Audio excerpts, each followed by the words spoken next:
alveolus dalam paru-paru yang hanya 20 kali 10 ini, sekiranya kita buka dalam sebuah penelitian ini, kalau dibuka, kalau dijejerkan ya, itu luasnya 4 kali lapangan bola. 4 kali lapangan bola plus minus 4 hektar itu dipres oleh Allah dalam bentuk harta unta. Jangan pernah siksa dia, jangan pernah hajar dia, jangan pernah rusak dia.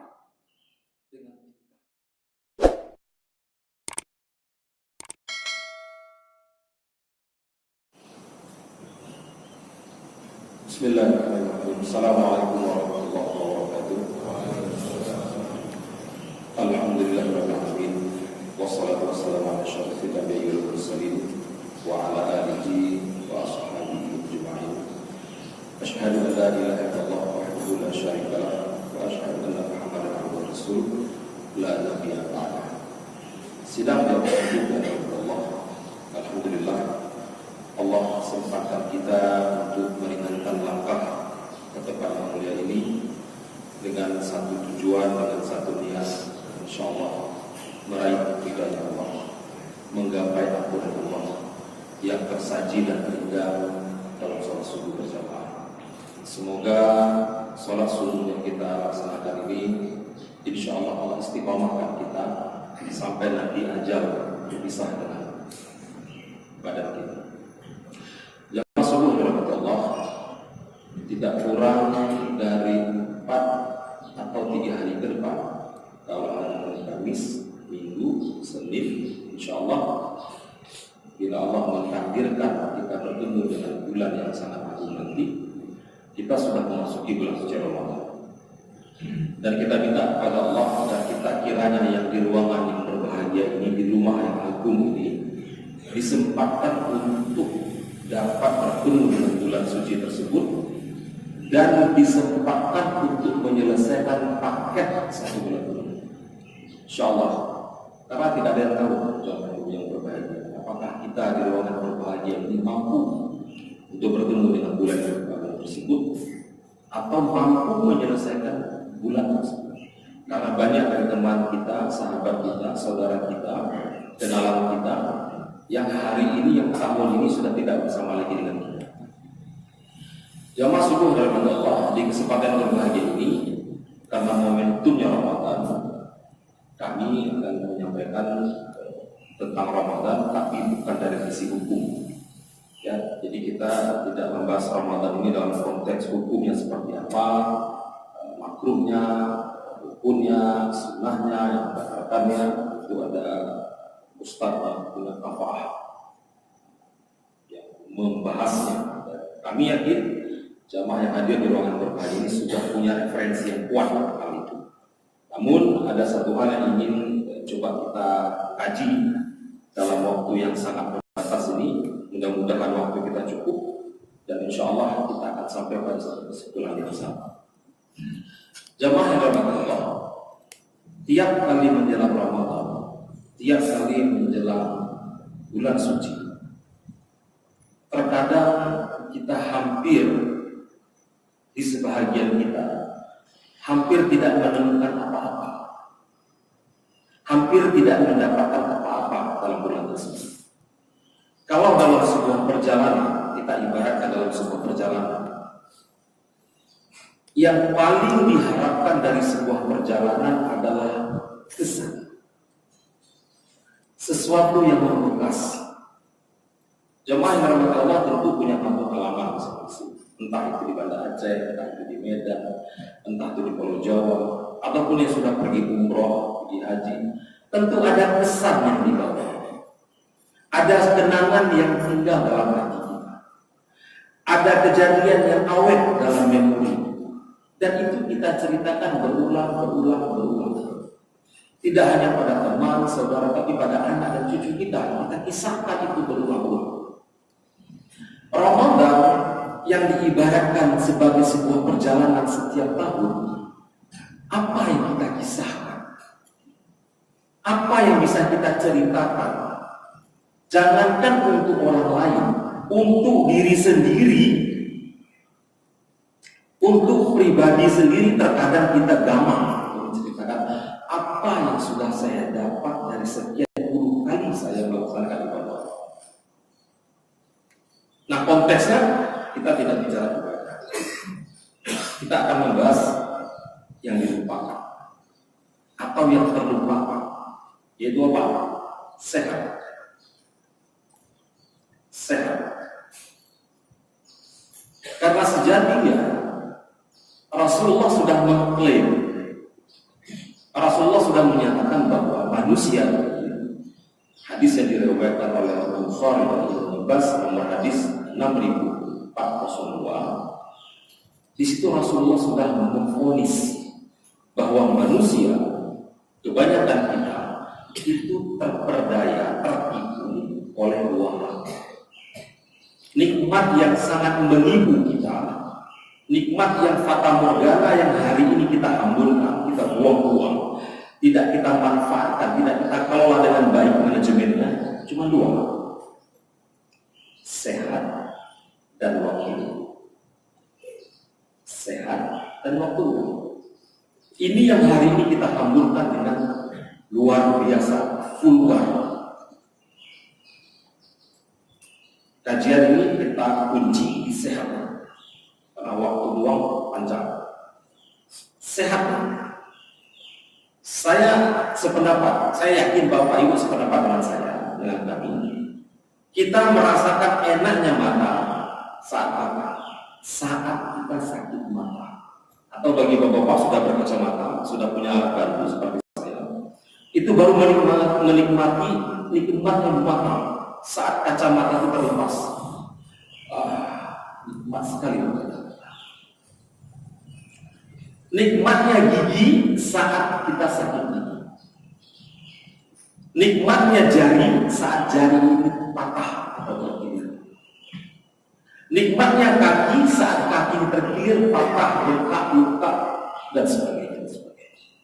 Tapi saat dimana anggota tubuh ini bekerja sesuai aturannya, saat dimana organ ini bekerja sesuai dengan job deskripsinya, kita abai dan kita lalai. Maka wajar begitu dia menampakkan gejala protesnya, gejala demonstrasi tubuh ini, kita gagal. Kita menjadi orang yang alam. Pembahasannya kita perkecil lagi agar kita paham. Ingat, Ramadan itu adalah bulan pengendalian. Ramadan itu bulan pembakaran. Ramadan itu bulan dikekang segala keinginan. Pastinya di siang hari. Dan orang yang paling sangat tersiksa di bulan Ramadan adalah mereka yang menisbatkan dirinya menjadi ahli hisab. Menjadi ahli hisab. Maaf, saya tidak katakan rokok, karena rokok jamak, tapi menjadi ahli hisab. Dan itu begitu menyiksa. Sekarang kita buka data siksaannya. Kita buka data siksaannya. Saat sahur, yang pertama sekali dikejar adalah bagaimana bisa bertemu dengan sang idola hati. Selesai sahur, itu juga dilakukan. Begitu azan subuh berkumandang, selesai. Dan puncak ketersiksaan itu terjadi di rentang waktu pukul 11 sampai pukul 4 sore. Itu flora mulut kita asam luar biasa. Jangankan orang lain, kita sendiri tidak tahan dengan aromanya. Karena akumulatif bakteri yang hidup dalam enzim mulut kita itu berubah. Yang biasanya terpapar dengan nikotin, dia berubah menjadi sesuatu yang sangat membusukkan. Dan lihat perilaku kita saat azan maghrib, di mana tanda waktu puasa selesai. Maka itu dulu yang dikejar. Maaf, jamaah rahmat Allah, saya harus buka data ini agar kita menjadi orang yang punya akal sehat, yang mempunyai akal logika berpikir dengan baik, terlepas apapun status dan label kita, agama ini agama yang sempurna dan paripurna. Mulai dari menutup mata sampai buka mata, mulai dari bangun tidur sampai tidur, tidak ada satupun kegiatan dalam ibadah dalam agama ini yang tidak dengan doa. Semua diiringi dengan doa. Bangun tidur kita akan mengucapkan alhamdulillahilladzi ahyana ba'da ma amatana wa ilaihi nusyur. Masuk kamar mandi kita akan mengucapkan doa. Allahumma inni a'udzubika minal khubuthi wal khaba'ith. Keluar kamar mandi kita ucapkan doa. Di depan cermin kita baca doa. Pakai baju kita baca doa. Makan nanti kita baca doa. Selesai makan kita baca doa. Keluar rumah kita baca doa. Naik kendaraan ada doa. Turun dari kendaraan ada doa. Masuk kantor ada doa. Pulang ada doa. Bahkan berjimah dengan istri pun ada doa. Lihat begitu sempurnanya, begitu teraturnya, begitu terstruktur dan terpolanya agama ini, melindungi penganutnya dengan doa. Artinya apa? Sesuai dengan nama Islam, agama yang menjamin keselamatan bagi penganutnya. Luar biasa, Allah. Begitu sempurnanya agama ini. Akan tetapi kesempurnaan agama ini kita cederai, kita kangkangi, kita kencingi dengan perilaku buruk kita. Karena satu-satunya perbuatan yang tidak pernah diawali dengan bismillah dan diakhiri dengan alhamdulillah adalah menjadi ahli Islam. Karena ada orang yang merokok, dia bakar rokok, dia baca bismillah, bismillah. Selesai dia, alhamdulillah. Itu menandakan begitu buruknya perilaku. Namun perilaku buruk tadi kita lakukan dengan sangat kekeh, sangat istiqomah. Dan ini menjadi karakter paling egois di dunia. Saya punya pengalaman musafir ke Medan, naik bus, jelas-jelas disampaikan no smoking. Ada penumpang mungkin baru pertama kali naik bus mewah, dia merokok. Maaf kita kasih masukan. Kemana dong? Dia merokok itu, orangnya bus asik. Wah dia marah. Idroni, Bapak kalau tidak mau kena asap rokok jangan naik bus, naik mobil pribadi. Nah itu orang itu sekali. Saya balik kalimatnya, Bapak kalau mau mati jangan ajak kami, naik mobil sendiri, mati sendiri. Jangan ajak kami mati. Tuhan tidak terima. Terjadi percekcokan kecil. Saya komplain ke supirnya. Kalau Bapak ini tidak bisa diamankan, maka bus ini saya lapor sampai ke ombudsman. Saya lapor, saya tulis di Facebook saya. Saya punya tiket, saya foto tiketnya. Saya punya plat, saya foto platnya. Dan si Bapak tadi, maaf harus disingkirkan. Lihat begitu egonya, begitu pongahnya. Tema kita kajian tentang kesehatan. Di mana hubungannya dengan kesehatan? Bapak dirahmati Allah, jamaah suku yang berbahagia. Di depan kita ini ada paru-paru. Ukurannya enggak besar. Kemarin paling ada sekitar 10 cm. Di bawah paling ada 15 atau 20 cm. 10 kali 20 15 minus. Tahukah Bapak dirahmati Allah, jamaah yang berbahagia? Dalam paru-paru kita ada namanya alveolus. Alveolus itu gelembung kecil yang tugasnya berfungsi mensuplai oksigen O2 yang sudah bersih. Jadi paru-paru ini berfungsi memfilter mana yang dibuang, mana yang dipakai, mana yang direcycle, mana yang didaur ulang, diatur sebenarnya paru-paru. Nah, alveolus tadi yang gelembung kecil tadi. Jadi kalau mau lihat gelembung kecil itu persis seperti kita tuangkan air soda, ya, air soda terus bergelembung seperti itu. Tapi lebih halus lagi. Tahukah Bapak Rahmatan yang masuk insan yang berbahagia kepada Allah? Alveolus dalam paru-paru yang hanya 50 kali 10 ini, sekiranya kita buka dalam sebuah penelitian ini, kalau dibuka, kalau dijejerkan ya, itu luasnya 4 kali lapangan bola. 4 kali lapangan bola plus minus 4 hektar. Itu dipres oleh Allah dalam bentuk paru-paru. Jangan pernah siksa dia. Jangan pernah hajar dia. Jangan pernah rusak dia. Dengan tingkah kita yang kotor, dengan gaya kita yang sombong. Imam subuh kita tadi di rakaat pertama mengambil ayat fadhkuruni al-qur'an washkuruni bersyukurlah akan nikmat dan jangan engkau menjadi orang tidak pandai berterima kasih. Tubuh kita ini bukan punya kita, bukan punya kita. Jadi kita jangan petantang-petenteng, jangan jangan jumawa dengan tubuh ini. Karena ini bukan milik kita, ini inventaris Allah. Seorang dokter kulit kenamaan di dunia sekalipun, dia tidak akan mampu untuk menahan satu kerutan di garis kelopak matanya. Itu seorang spesialis kulit top. Seorang spesialis mata sekalipun yang sangat tersohor tidak akan mampu menahan penurunan tekanan matanya. Seorang spesialis THT sekalipun yang gelar akademiknya begitu panjang di depan dan di belakang namanya tidak akan mampu menahan tekanan telinganya menurun seiring pertambahan usia. Ini menunjukkan bahwa tubuh ini bukan milik kita. Inventaris ini pinjaman.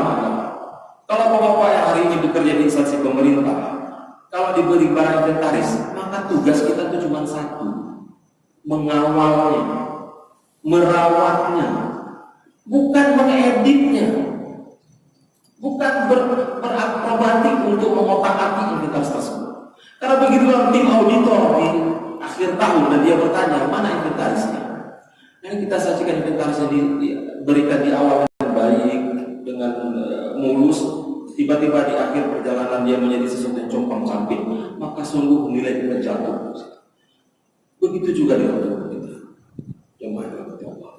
Maka begitu kita menisbatkan diri kita menjadi muamalah bagian dari ahli hisab, maka kita akan mengundang malaikat maut lebih datang awal, lebih cepat datangnya malaikat maut.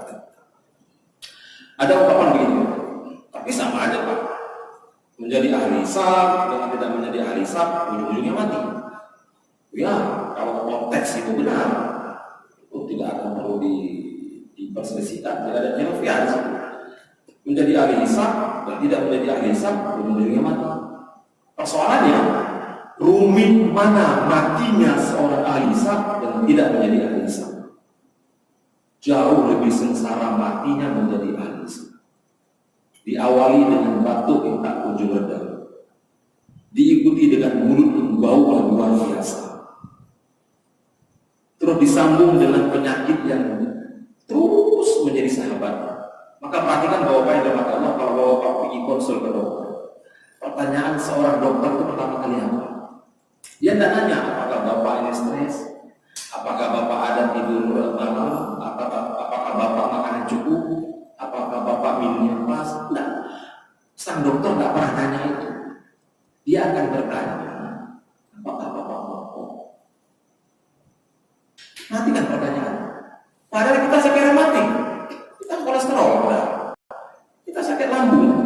Tapi pertanyaannya, apakah Bapak merokok? Iya, saya merokok. Nah itu penyebabnya Pak. Padahal belum tentu. Tapi dokter dengan mudah melebarkan itu penyebabnya. Nah Islam ingin mendidik kita dalam tarbiyah Ramadan melepaskan itu pelan-pelan. Saya pernah ditanya, Pak, itu susah sekali seorang perokok itu tidak bisa lepas dari rokoknya. Gampang jawabannya. Karena tidak pernah minta doa sama Allah. Ya Allah, lepaskan saya darinya. Tidak ada. Boleh cek. Pernah nggak kita berdoa sungguh-sungguh? Kita nggak pernah minta seperti itu. Lepaskan saya ya Allah dari jeratan. Dan coba tonton iklannya, coba tonton iklannya. Iklan Indomie, bintang iklannya bukan ini. Ya, iklan sabun kecantikan, bintang iklannya pakai sabun. Iklan lipstik, bintang iklannya pakai lipstik. Apalagi iklan susu, bintang iklan minum susu. Tapi saksikan, bintang iklannya ahli hisab, tidak ada dia menjadi ahli hisab. Logika akal sehatnya nyambung nggak? Nggak nyambung. Karena memang ahli hisab karena memang itu disiapkan bagi mereka yang bisa baca. Coba perhatikan direkturnya, perhatikan, coba lihat karyawan-karyawan yang bekerja di lingkungan tersebut. Ada yang ngomong, ada apa? Kalau ditanya, bapak pabrik, bapak pemilik usaha, bapak direktur kamu, bapak penggagas, kenapa bapak tidak bermuamalah menjadi ahli hisab? Kenapa bapak tidak merokok? Apa jawabannya? Merokok itu bagi mereka yang tidak bisa baca. Jadi saya siapkan bagi mereka yang tidak bisa baca. Kalau bisa baca, enggak akan.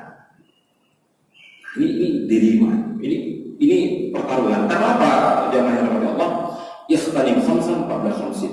Sihataka qabla saqamika. Sehat sebelum sakit. Ingat, sakit itu takdir. Mati itu keputusan takdir Allah. Hidup itu pilihan. Sehat itu pilihan. Nah, pilihan ini akan diminta pertanggungjawaban oleh Allah. Pilihan ini akan Allah audit seberapa baik dan cerdasnya kita. Mari kita yang sudah berulang kali, berpuluh kali, berbelas kali masuk dalam tarbiyah Ramadan, dan kalau masih kita bermuamalah dengan menjadi ahli hisab, mari perlahan coba kita jadikan momentum Ramadan itu melepaskan diri. Karena saat dimana paru-paru yang punya alveolus yang besarnya 4 kali lapangan bola tadi dia komplain, dia protes, selesai Bapak, selesai ya masuk habis itu foto yang ada bolongnya itu. Saya pikir itu foto editan. Awalnya saya pikir itu fotonya foto pura-pura. Suatu ketika saya pergi ke Medan dan nginap sebuah hotel, ternyata tetangga sebelah saya diikat. Saya bawa anak saya kecil, dia tanya, "Bah, itu kenapa?" Nah, itu nak yang dibutuhkan. Itu nak. Betulan bahaya, ya betulan. Dan tahukah Bapak sekalian, itu diangkat satu paket. Hidung kita diangkat, ya, ini batang diangkat, tenggorokan ini diangkat, sehingga di tangan kita suara palsu. Celakanya, ini harus ditutup. Jadi kalau mandi ada itu air, supaya air nggak masuk. Ini cuma casing, nggak berfungsi lagi. Mulut casing nggak berfungsi lagi, karena seluruh perangkat tenggorokan diangkat. Dan umur dari mereka sudah kena ini, namanya kanker lansofaring, nama kankernya. Itu dalam sebuah studi tidak pernah lebih dari 2 tahun usianya. Dan kalau kita tanya sama yang seperti itu, apa yang keinginan paling besar? Kadang-kadang katakan, seandainya jarum jam itu bisa dibalik kembali, waktu itu bisa diputar ulang, maka saya tidak akan menjadi seorang ahli hisab. Bagi ibu-ibu yang bapaknya ahli hisab, nah kalau malam itu kalau cium bapak bukan cium bapak, tapi cium asbab. Ya, cium asbab. Jadi kalau bapaknya pergi keluar kota, dinas kemana, jadikan asbab sebagai pengganti bapak di tempat tidur. Ini mendengar sama saya hanya sampaikan data. Saya hanya sampaikan data. Persoalan bapak terima tidak terima itu bukan urusan saya. Nanti di hadapan Allah saya nggak ditanya lagi. Ini yang paling tersisa. Sangat asal. Jangankan orang, kita sering pingsan. Itu azab berbunyi. InsyaAllah mudah-mudahan kita yang di ruangan ini, bila memang sudah terlanjur menjadi sahabat ahli hisab, mari sudah bisa berplanning. 1 hari berapa batang harus dikurangkan. Yang belum jangan coba-coba. Yang sudah coba-coba segera berhenti. Yang sudah terlanjur minta sama Allah, karena hanya Allah yang mampu mengembalikan itu semua. Kalau tidak, begitu paru-parunya melakukan demonstrasi besar-besaran, begitu alveolusnya menjadi tersumbat, maka selesai sudah. Kita akan melepaskan semua sumber daya yang ada. Ada kebun dijual, ada tambah digadai, ada mobil dijual, ada rumah dijual, semua dijual untuk mengobati. Tapi semua sudah terlambat. Karena sesungguhnya penyesalan itu datang belakangan. Kalau di depan namanya pengumuman. Jadi saya mengumumkan ini sama Bapak supaya tidak menyesal belakangan. Mudah-mudahan bermanfaat. Mohon maaf atas segala kekurangan. Wallahu a'lam bishawab. Subhanallahumma wa bihamdika asyhadu an la ilaha illa anta astaghfiruka wa atubu ilaik. Assalamualaikum warahmatullahi wabarakatuh.